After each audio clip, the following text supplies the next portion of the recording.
The invitation was printed on a strip of semi-living parchment that pulsed gently like it had a heartbeat. It arrived in a sleek, floating courier orb, which Jonah Frey discovered hovering politely above his pillow at precisely 3:03 a.m. Earth Standard Time. It chimed once, musically, politely, then receded into a cloud of perfumed vapor that made his eyes water and his dreams smell like lavender and mild anxiety. Jonah blinked at the glowing words. It was formal, excessively so. By decree of Her Stellar Majesty, Sayalori Astra, Sovereign of the Solari Dominion, you are summoned to the Royal Gala of the 10th Moonlight Accord. Formal wear mandatory. Gifts encouraged. He reread the last part. Then again, just to be sure. Gifts?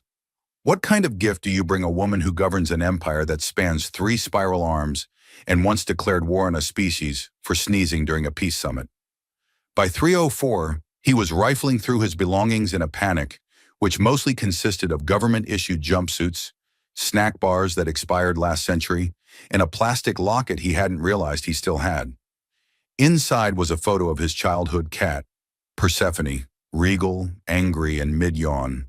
Underneath, in Sharpie-smudged ink, "You looked like you needed someone to miss." It had been a joke, a sad one. He stared at it, then at his reflection, which looked like a man slowly considering his own execution, and muttered, "Well, worse ideas have started intergalactic wars." By evening, the gala shimmered in high orbit above the gas giant Ilsathar, held aboard a Solari Palace ship crafted from transparent alloy and bioluminescent coral. It looked like a drifting crown of light, pulsing with song. Jonah arrived in his most neutral outfit, gray slacks, diplomatic badge, panic, and the gift clutched in a small velvet pouch that he hoped would make it look more intentional and less like something he found under his bed.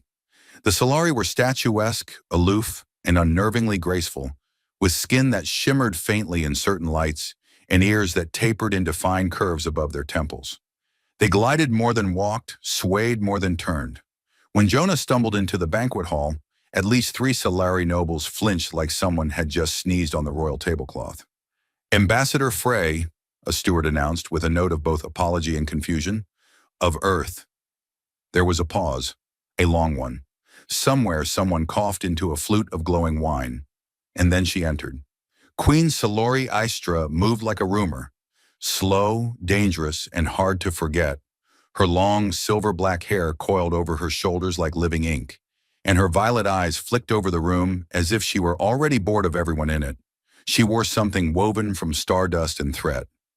Jonah tried not to stare. He failed. "You brought a gift?" she asked without greeting. Her voice was soft, and it demanded answers like it had already discarded half of them. He swallowed. "Yes, Your Majesty, it's cultural, human, sentimental value, not dangerous." The queen raised one long-fingered hand, and he placed the pouch into her palm like a man offering tribute to a dragon. She opened it, peered inside, and then somehow laughed. It wasn't regal. It wasn't practiced. It was sharp, genuine, and alarmingly loud. The room went silent. A Solari noble dropped his crystalline goblet, and it shattered like ice against marble. "You must be the last human who knows this," she said, once the laughter faded into something quieter, more careful. Jonah blinked. "Knows what?" She leaned closer. Her eyes were amused, but her expression wasn't. "Follow me." He followed her through polished corridors that felt like the inside of a sentient cathedral, the walls glowing faintly with biolight and distant music. Salori said nothing until they reached a chamber filled with old star maps and pieces of machinery suspended in midair by invisible fields. The ceiling swirled with projections, planets, treaties, sigils, and in the center hovered a crystalline data core, dormant and ancient. "You gave me a key," she said. "Not one made of metal, one made of memory." "Cool," Jonah said faintly. "Totally intentional." Salori tapped the locket against the data core. A sound like distant thunder echoed through the room, and a symbol flared to life, an Ouroboros entwined with Earth's old United Nations crest. She looked at him then, something weighty in her gaze. "There was a treaty," she said. "Before your time. before mine even, between humans and the first Solari. But it vanished, erased from memory. No one believed it existed. Why? He asked. Why erase a treaty? Because it contained a promise, she said, one that someone wanted forgotten. Jonah stared at the swirling symbol. And now?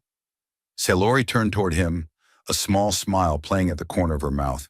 Now I think you're the most dangerous man in the galaxy. He blinked.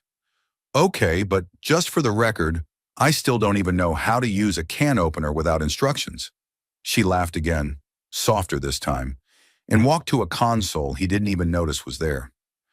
Then we'll start with something easier, like who tried to destroy the Covenant, and why they might still be watching. Jonah glanced around the chamber. Should I be worried? Yes. And you're smiling because? Because, she said, eyes glinting. I suspect things are about to get interesting. He sighed. Of course they are. And I didn't even bring snacks. Behind them, the locket pulsed once. Somewhere deep in the ship's data core, something ancient began to wake. Jonah was pretty sure he wasn't supposed to have an office. Yet by the next morning, he found himself staring at one, sleek, hovering slightly off the polished floor. Walls lined with floating archives and holographic documents that politely rearranged themselves when he looked confused, which was often. A Solari attendant had handed him a scroll with an embossed seal and said, in a voice usually reserved for eulogies, "Congratulations on your promotion to Cultural Liaison of Legacy Artifacts, Sub-Tier." Then bowed so low Jonah worried he'd dropped something. His new job, apparently, involved sitting in a room designed by someone who thought chairs were optional and deciphering ancient records using tools that responded exclusively to human neural patterns. His greatest qualification? Owning a cat photo. You're very calm for someone who just became a historical accident, Queen Salori noted from across the chamber. She stood next to a star map that reconfigured as she gestured. Lines connecting points in constellations Jonah didn't recognize but suspected would be named something like Screaming Cluster or That Time the Suns Fought Back. I'm compartmentalizing, Jonah replied. It's like denial but with snacks. Speaking of, is it illegal to eat during cosmic revelations or just frowned upon? She raised an elegant brow. Only if you chew loudly.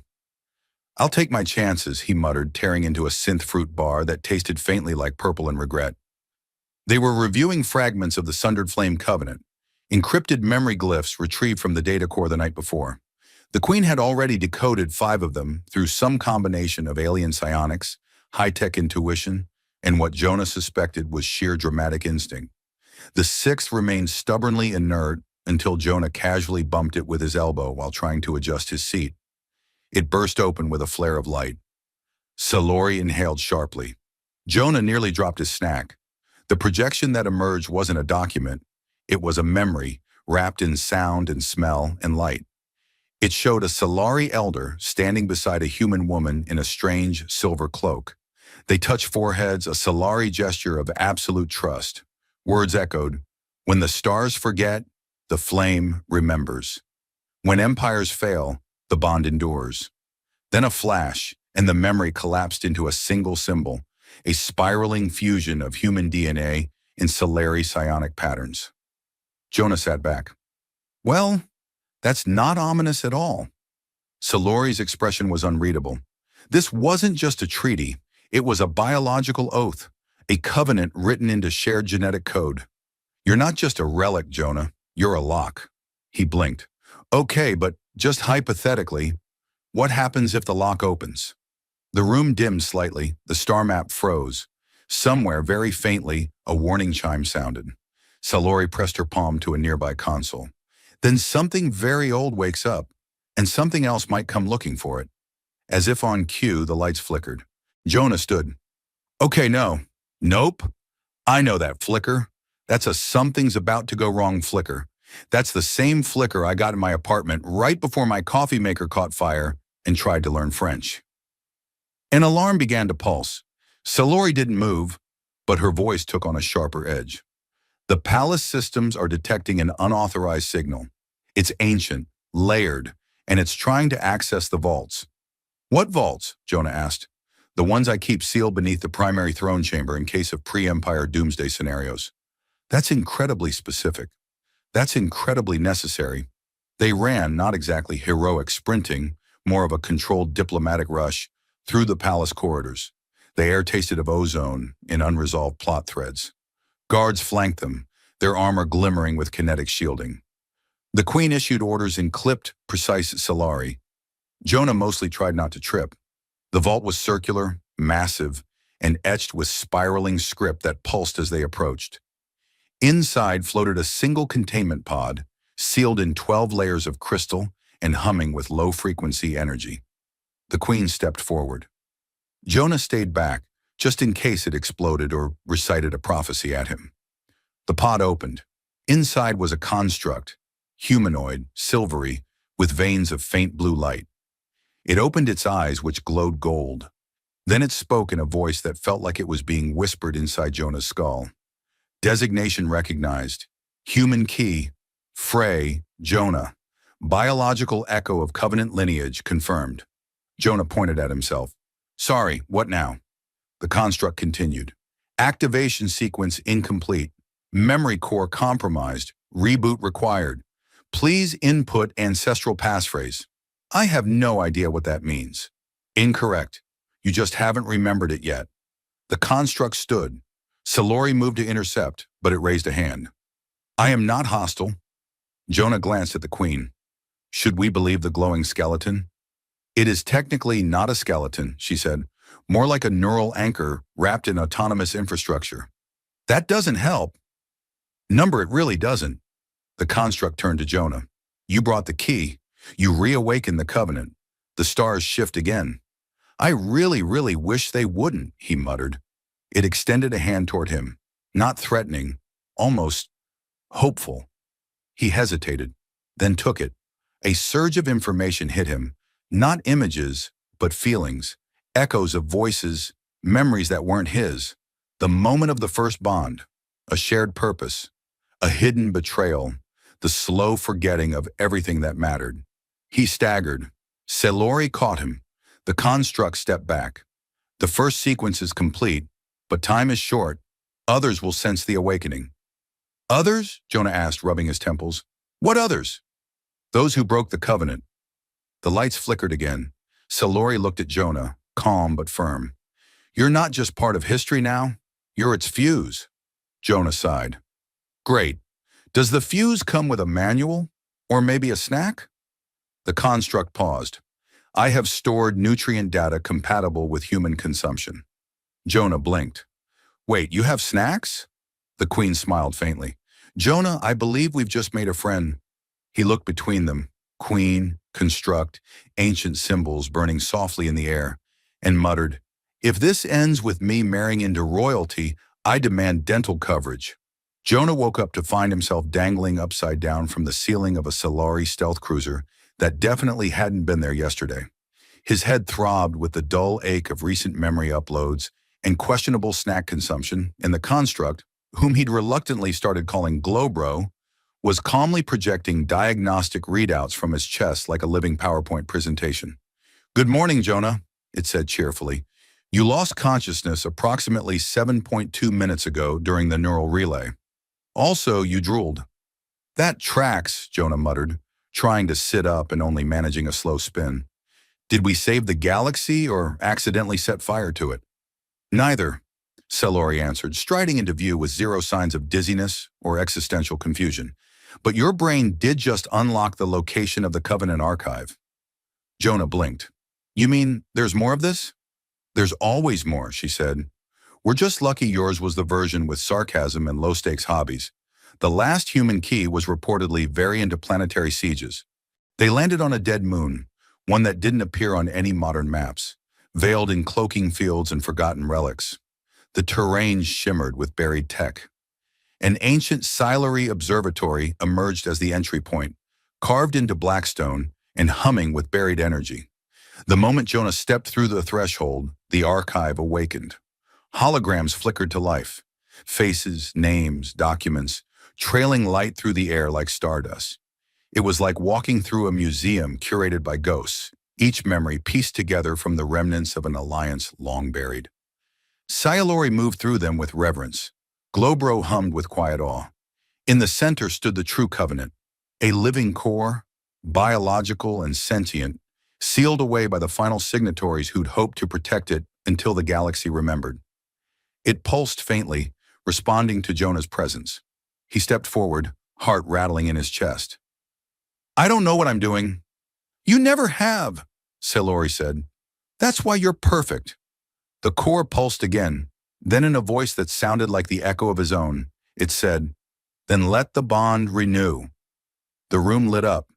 It wasn't an explosion exactly. More like every piece of information in the archive decided to reintroduce itself to reality at once.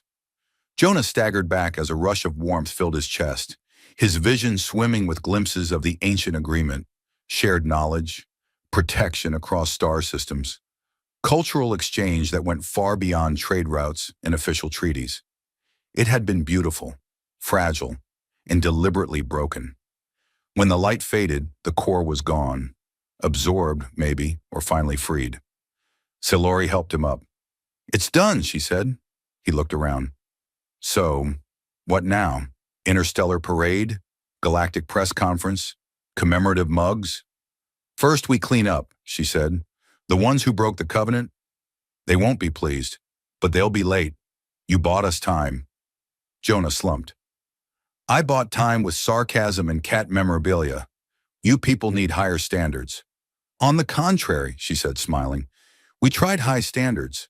That's how we ended up with 1,000-year silence and 3 wars over pronunciation." They left the moon together. Back aboard the Palace ship, things were already shifting. The construct had integrated into the Queen's High Council, giving politely ominous advice at breakfast meetings. The Solari nobles had started awkwardly nodding at Jonah instead of flinching. One even invited him to something called a ceremonial orbital tea duel, which he wisely declined. Days passed, then weeks. Talks resumed between Solari and human representatives. Talks led not by those with rank, but by those with curiosity. Cultural liaison Frey, sub-tier no longer, found himself in meetings where ancient recipes were traded like state secrets, and music from Earth played softly over royal intercoms. Silori and Jonah stood together one night at the observatory deck, watching the gas giant's storm bands swirl below them. She wore no crown now, just a quiet expression, thoughtful and a little tired. "You didn't have to stay," she said. "Yeah, but then who'd make all the dignitaries uncomfortable by eating sandwiches at interspecies summits?" She looked at him sideways. "You've changed." He shrugged. "I mean, I learned to tie a formal sash. That's character growth." "No," she said. "You've remembered what mattered." He went quiet a moment, then pulled out the locket. It had changed slightly. Still humble, still plastic, but now etched with Solari script. The construct had upgraded it. It held not just a photo of Persephone now, but a copy of the Covenant signature burned into light. Jonah turned to her. "What about you? You seemed pretty unflappable when we met. Now you laugh at my jokes." "I'm evolving," she said dryly. "Or malfunctioning. The data's unclear." They stood in silence a while. The stars drifted. Somewhere below, the remnants of a broken promise had been reborn into something resilient, renewed. "Do you think it'll hold this time?" he asked. She nodded. "Because this time, the galaxy remembered, and this time the key wasn't a weapon." He gave her a long look. "You know, I'm still not entirely clear on whether this means I married into your empire or just got adopted by your bureaucracy. We'll decide at the next diplomatic karaoke night," she said. "Bring snacks." "I always do." The lights dimmed slightly as the ship shifted course, carrying them toward a new summit, new allies, new jokes waiting to be told in rooms full of people who once thought laughter was too fragile for politics. Jonah leaned back against the railing, eyes on the stars. "Just one more question," he said. "Yes? Did that one noble ever get the tomato soup out of his ceremonial sash?" She smiled. "Eventually, but the scandal lives on." Jonah grinned. "Good, I'd hate to be forgotten."